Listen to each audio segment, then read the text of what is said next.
What's going on, y'all? Welcome back to another episode. We got game 2 of round 1 of the NBA playoff. And y'all, I am so excited. I've been waiting for the last 2 days. Man, we waited 2 whole days in order to get another game, y'all. And I can't wait. I'm excited. I think that tonight's going to be a really good game, a really good matchup. And I'm really excited. I think that there's a lot to take away. If you saw my post-game breakdown of last game, man, I think the Denver Nuggets, man, they absolutely put us stomping onto the Minnesota Timberwolves, almost as if to say to the Minnesota Timberwolves, to the Western Conference, to the NBA, y'all thought we was slipping. Y'all thought we was playing. Hey, we ain't had nothing to play for, so we just gave y'all what we felt like we wanted to give y'all. But as soon as you step on the court in the playoffs, it's money time. It's money time. And they ended up beating them by 29 points. So much so, the Joker only had to give you 13, 10, and 6. Or 13, 14, and 6. Come on now. Jamal Murray, 24, 8, and 8 in his first game back from not playing in 3 years, basically, in the playoffs since 2020. Think about that. Michael Porter Jr., 18 and 11. Aaron Gordon, good game. KCP, Bruce Brown, Christian Brown. Defense was flying everywhere. DeAndre Jordan had some moments. So the question is, what can you expect from the Denver Nuggets in game 2? Now, I do think today is going to have a little bit of a different intensity to it. And the reason being is that the Minnesota Timberwolves know that if they want to stay in this series, and I've been listening to a lot of content creators out of Minnesota. I want to hear what the vibe is coming out of the city, coming from folks who've been watching that team all year. And one of the things is that the conversation has been people that picked them to win the series, the Wolves, they said they could win in 7. But some of those that said they just want to make it a series said that if they want to make it a series, they got to get game 2. So what I expect is for them to come out with a different kind of intensity. I expect that they're going to play hard. This might be, I think the thing is, I think today, depending on how it goes, but I think game 3, this is probably going to be the second hardest you're going to see them play all series because they need to do the best they can to try to counteract what Denver's going to do. So we got a couple things to dive into, a couple things to talk about. By the way, y'all, make sure y'all hit that like button, hit the share button, let people know what time it is that you love getting your favorite Denver Nuggets and NBA content from the Swipe a Can platform, y'all. We are on the way to 10,000 subscribers. We're still growing. We're still doing it. We're still putting out great content, y'all. And obviously, y'all, my people, I'm so glad that y'all are here. We get a chance to have these conversations every day. I can't wait. So, what to expect from Denver? Now, the Denver Nuggets, their second home game in the playoff. First time they played in the playoffs in front of the home crowd since last year. And really, the first time they had a fully healthy squad since the 2018-19 season at home. Think about that. That's crazy. They're in a situation now where they can absolutely put their stamp on this series, similar to the Sacramento Kings, similar to the Boston Celtics. So for them, they, I think, are going to come out with even more intensity than they did in game 1. Now, why do I say that? Because Coach Michael Malone said it himself. You know, we got great beat writers. We got great people covering the game and attending practices. You got Ryan Blackburn with Mile High Sports.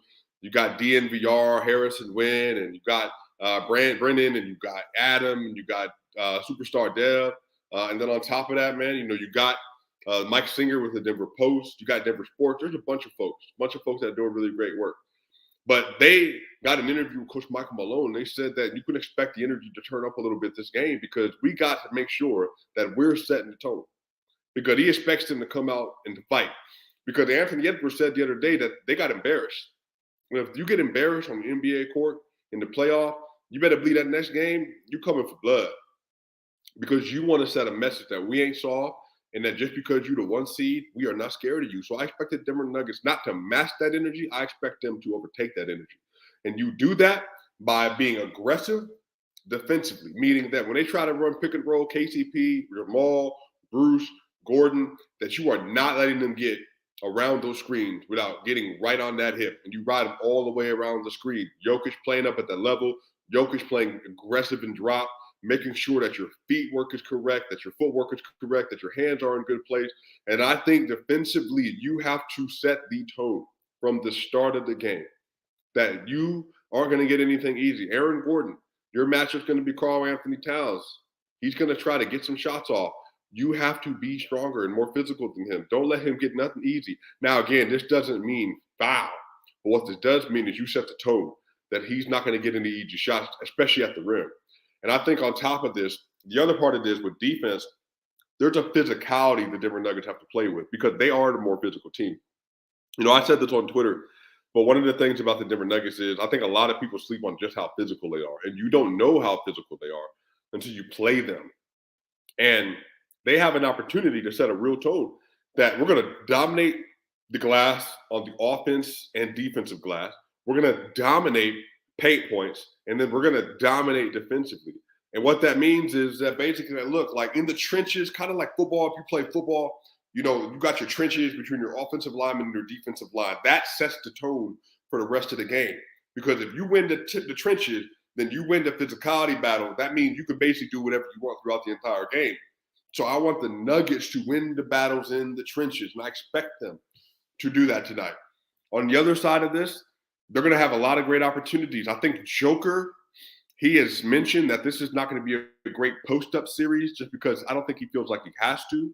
So if that's the case, I expect that a lot of people are going to get a lot of work tonight. Jamal Murray, somebody said already, they hope that MPJ takes over a playoff game. Jamal Murray may put up 28 to 32 points. Now, the interesting thing about that is I think that might happen because I think they're going to put Mike Conley on him. I got to see what their starting lineup looks like tonight. I don't think it's been dropped yet from Minnesota, but I'm going to go ahead and check real quick. I don't think that they've dropped their starting lineup yet, and then everybody, you can check on Twitter for all this stuff as well. Let me see here. No, they haven't dropped their starting lineup. But here's the thing. If they start Walker Alexander, and then he's going to be matched up on Jamal. But if they don't, and they decide they want to go small and put Conley on him because they want to go a little bigger at the three, maybe they want to play Rudy with Kyle, with Ant, with obviously Karl, and then with Mike Conley, if they want to go a little bigger, then you can see that they're going to put him on there. And again, you know, Nall, like NAW, Nikhil Alexander-Walker is what we mentioned earlier. But again, if Mike Conley starts, and you know, we'll see how that has to go. But I think that Jamal Murray, this is work. 24, 8, and 8 in your first game back. I think Jamal Murray can be even better. He shot 9 of 22 from the field, 4 of 10 from 3 last game. I think Jamal can have even better numbers. And so I expect him to be dominant. I expect him to come out and play very well because this is another opportunity for him to set the tone. Once again, this is not just about the Wolves. This is about Murray getting his confidence and playing well. So I expect him to have a good game tonight. Michael Porter Jr., another one. Michael Porter Jr. had a good game last game, 4-9 from 3, 18 points, 11 rebounds. Michael Porter Jr. has another opportunity, maybe a 20-piece, maybe potentially a double-double if you're being aggressive on the board, defensively, making your rotations right, staying on ball, playing well on ball, making sure that you're aware, crashing the boards. Porter and Murray, I expect they can carry this team offensively because I do think this is a series right now, the way Joker's playing it. Now, we know Joker could have a 30-point triple-double if he wanted to, but I think that the way the series might go, this might be like a 24-13-8, 24-13-9, 24-13-10 type series for Joker, where he's just getting everybody else involved. Now, he might have a high-scoring game here or there, but there's a lot of opportunity for Joker that if he wants to take advantage of the fact that Rudy Gobert, I expect is probably going to be covering him today because Karl Anthony Towns having to play him on defense and then having to be their number one option on offense. That's a lot of work. So I expect Rudy going to try to take that assignment. But if that's the case, maybe he can set the tone with a couple here and there. But, you know, get Rudy out the paint. Hey, Jamal, KCP, Bruce, AG, MPJ, Christian, Jeff Green, Blanco, whoever's in the game, get to the rim. Layups. Because if you're going to take Rudy out of the paint, then you know what? We're going to make it a layup line. So I expect all three of them to cook offensively. Hopefully KCP has another good shooting game because him going 3 of 6 from 3 was huge for the Denver Nuggets. And then I'm going to tell y'all right here and now that Bruce Brown Christian Brown, KCP, Aaron Gordon, Jeff Green bench unit. Y'all know my methodology with them. Lock up, physical defense, and run. That unit, the bench unit, you need to play extremely good defense. You held them to 58 points to 3/4 last game. I think they had an 80 defensive rating without Joker in the game and a 96 defensive rating with Joker in the game, which is still elite. But that goes to show you how good that bench unit defense was being played. So I hope that tonight they come out with an intensity of we're going to be, and I'm not going to lie to y'all, I think the goal of the Denver Nuggets needs to be we're going to be one of the best defensive teams in the playoffs. And I think the reason it needs to be that way because you could always rely on having the greatest offensive player in the NBA and having the greatest offensive team when the starters run in the NBA. Because when Jokic is on the court, that's the best offensive team of all time. But if you can match your offensive output or even overmatch your offensive output with your defensive intensity, that sets you up for so much success because the Nuggets, are always getting good shot quality.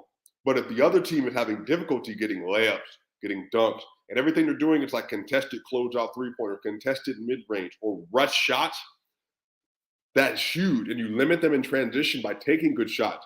You're stacking up your strength, and then you're also taking advantage of the fact that they just can't get to their spots at will like they want to. I think the Denver Nuggets can do that. So that's on the Nuggets side. On the Wolves side, I expect that the Wolves are going to come out hungry.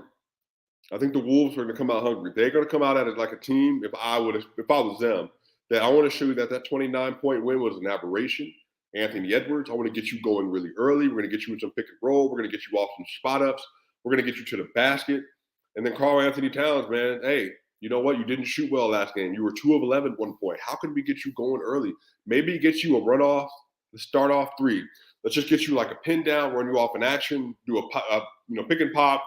We'll get you switched on to Jokic, and then that way, when Jokic is doing the pick and roll, maybe you can just pop out. And then if you don't get somebody that flexes at you or shows, and it's just you, go ahead and burn them with a three and see if you can get offensively going quickly. And also, I don't want to put Cat onto Jokic if I'm them, because again, I think it's a lot to ask him. While it seems Anthony Edwards is struggling or dealing with an injury, it's a lot to ask him to be able to deal with I think should be 3-time MVP, and then also have to then play offense on the other side of it. And then two, that Kyle Anderson pick and roll that they had with Mike Conley, that he got a couple floaters in, I think that's going to be something they should go to. I think they need to be trying to get as much as they can downhill. So as much as they can downhill with the Denver Nuggets, because the Nuggets actually did a really good job of keeping them out of the paint. I want to say, like I said, I think they had 14 shots in the paint in the game. 14. But that's the Nuggets defense. But if I'm the Wolves, I'm like, that's not acceptable. If they don't have good rim protection, then we need to get Jokic at many of actions as possible. And we need to get Ant, we need to get Conley, and we even need to get Cat downhill as much as possible. That way we can make Jokic work as much as we can. And you know what? See if he can get in foul trouble. Because, if Jokic wants to get a sloppy foul here and there, maybe he gets a sloppy foul in the first quarter, a sloppy foul in the second quarter. Do it. I'm going to see if I can get him up out of there, because you know what? When he's not in the game, I know I have an opportunity. But when he's in the game, we're basically cooked. So if I'm the Wolves, I'm attacking Joker as much as possible. And now what this doesn't mean is that Joker, when he is trying to play at the level per se, but when they're trying to hide Joker on Rudy, for instance, hey, man, bring Rudy up, bring Cat up, bring both of them up. Mike Conley, Anthony Edwards, go around both of them. That double stagger screen, go around both of them, see if you can get Jokic to peel off, and then see if you can get a dump off, or see if you can get Jokic to peel off and be on an island and you take him to the rim.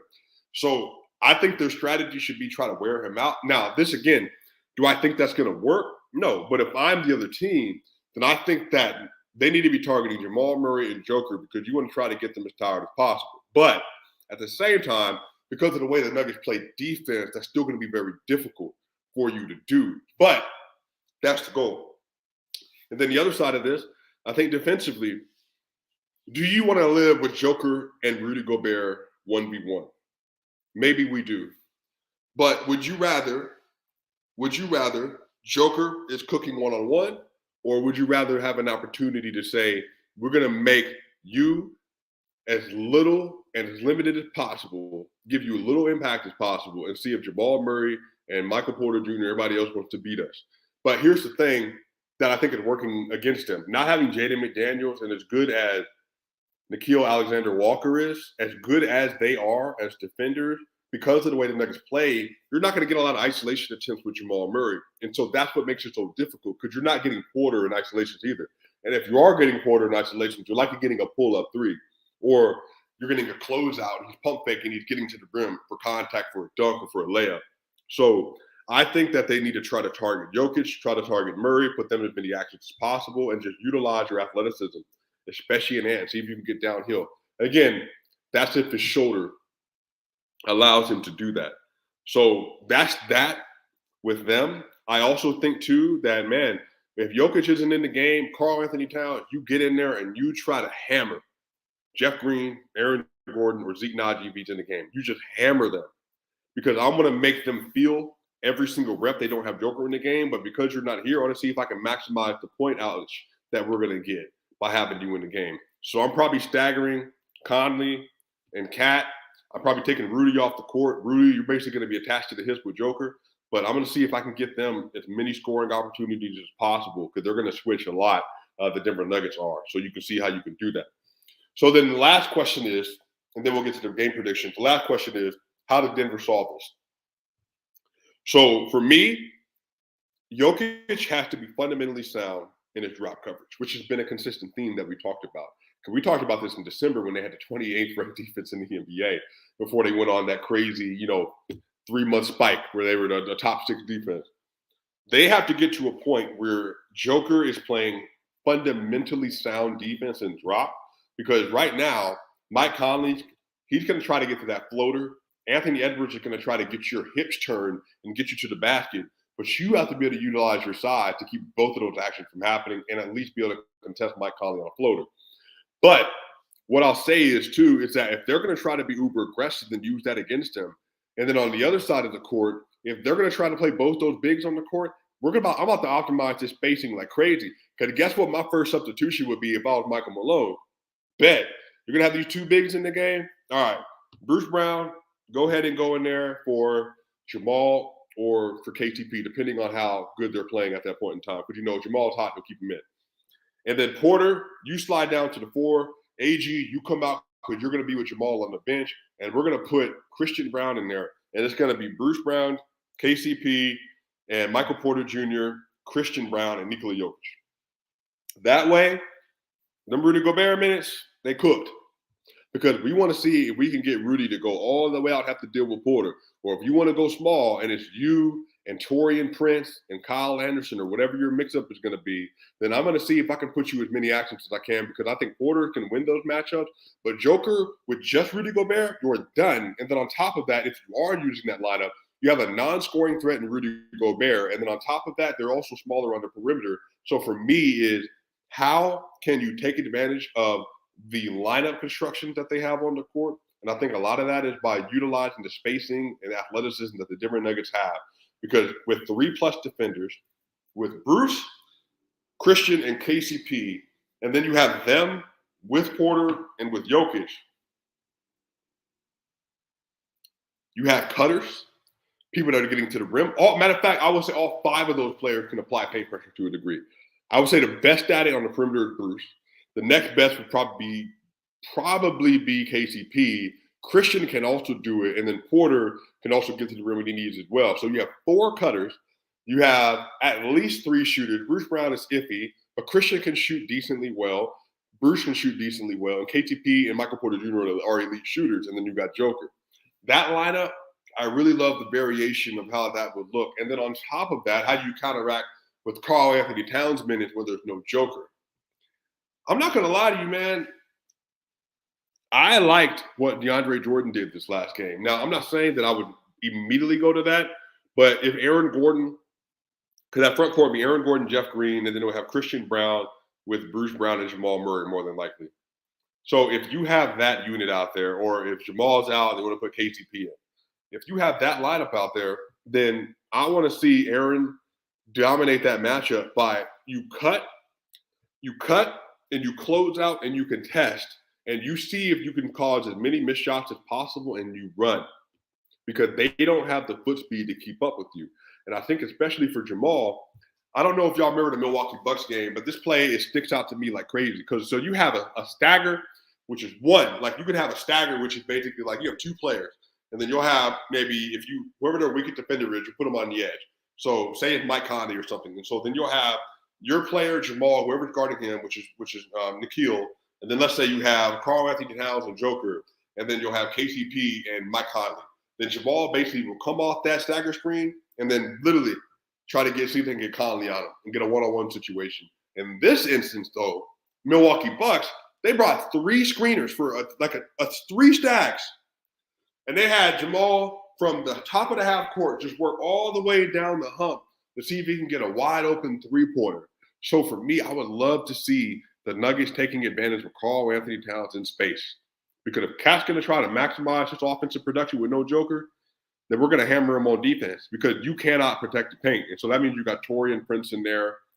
Man, I don't think Jordan McLaughlin is going to see a lot of minutes this game. So probably going to be Taurean, Cat. I think Noel's going to play today. He's probably going to have to play more minutes than he normally did as well. So I think Noel's going to be there. So it'd be Cat, it'd be Taurean Prince, Noel. Shoot, bro. Maybe Conley, maybe McLaughlin. I'm not even really sure about that. And I don't know who they're going to put at that other spot. So maybe Cat's in the game. They're going to have to stagger somehow. But I think that would be decent for them. And maybe they want to move Noel up to the 2. So they still got Kyle. They still got Taurean with Cat. And then Noel, maybe Conley or McLaughlin. You're getting cooked, bro. They don't have any size. And then you got Karl Anthony Towns there. Oh, yeah. Get to the rim as much as possible. So, game predictions. I am predicting that the Denver Nuggets win this game. Not as dominant as it was last game, but enough to where the game is close for a while. The Nuggets go on that second quarter or third quarter run or even fourth quarter run. I would say more likely a second half run. So they'll probably close the second quarter well, hopefully. And then they'll somehow find a way to open up the game in the third or fourth quarter, and then they win by anywhere from 8 to 13 points. That's about where I'm thinking. And the reason I'm saying that is because I think they're that much better. But on top of that, if they get one of these runs and they end up letting go at the end of the game, I can see it ballooning up to a higher than that. But I would say an 8 to 13 point victory is about what you can expect. So I think they're going to win maybe like 112 to 100. 112 to 100, or for higher scoring, I would say 106 to 118, something along those lines. But I think that the Nuggets can actually play pretty good defense versus this team. So we will see, y'all. Let me know what y'all think in the comment section. What is your game prediction? Who do you think is going to win this game? Who do you think plays the best this game? Who do you think is able to take advantage of the matchup the best this game? Somebody asked me, you think Jokic is going to average a triple-double this series? Probably not. Joker has never averaged a triple-double in a series. He averaged 25, 13, and 8 in his first playoff run. It's hard to average a triple-double for Joker because Joker cedes some of the playmaking responsibilities to Jamal Murray, and he also sees some of the usage as well. And it's the way teams are playing him because now at this point in time, like they're trying to make him a one-way player, meaning a dominant scorer or a dominant playmaker. So it's possible that he could have a couple games this series where he does, but we're going to have to see. I mean, that's still going to be really hard for him to average a triple-double, y'all. But let me know what y'all think. We're going to do a pregame and a preview of every game going into the rest of the playoff. We're going to have some real conversation about what's happening, y'all. So before you walk in, enjoy the game.